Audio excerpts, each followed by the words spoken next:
I am Maia Szalavitz. I am the author of 7 books, most recently Unbroken Brain, A Revolutionary New Way of Understanding Addiction, which is about addiction as a learning disorder. I had my own addiction to cocaine and heroin in my 20s. Having had that personal experience, I knew that a lot of the stuff that we say about these things is just wrong.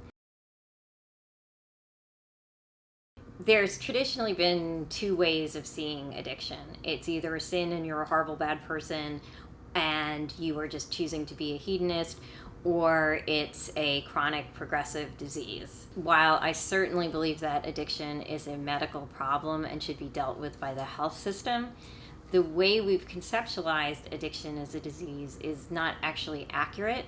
I see addiction as a learning disorder, and most scientists, I can't imagine that there would be any neuroscientists who would say, oh no, learning's not involved in addiction. Basically, addiction is when you fall in love with a drug rather than your child or a lover.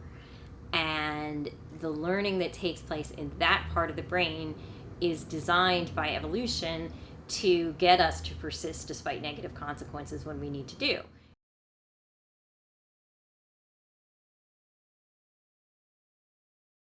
Punishment is not going to fix it. We should not be putting kids in cages and hoping that it is going to fix their psychological problems of any type. Incarceration, it's as useful for addiction as it is for diabetes, i.e. not useful and potentially harmful. What we're doing is causing harm now at the moment. For kids who are incarcerated for good or for ill, obviously what we need to do, if we're stuck with that, is provide dignified, respectful, empathic care as much as is possible in that setting. In a criminal justice setting, it's very hard to create a therapeutic environment where people do feel safe, but the real important thing to do is do your best to do that.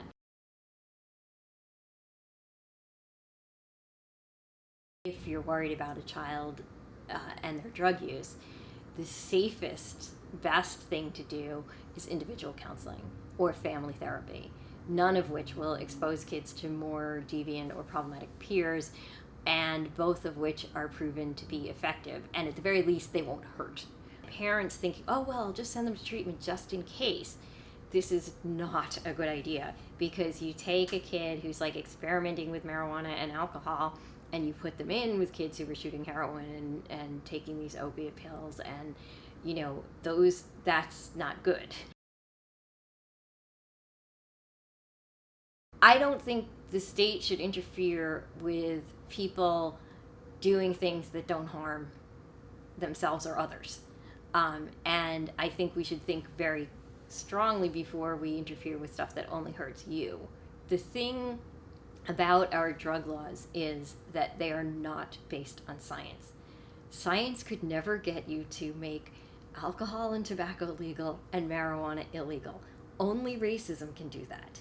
And that is what we have. We have a system that was devised by racists to create racist ends. Just look at the history. You will see like Harry Anslinger going on about satanic swing and how reefer will make black people, using a much worse term, think they're as good as white people, which would obviously be a very horrible outcome. This is the basis of our drug laws. Like, we have cocaine laws because they thought that cocaine would make black people impervious to bullets, if only, right?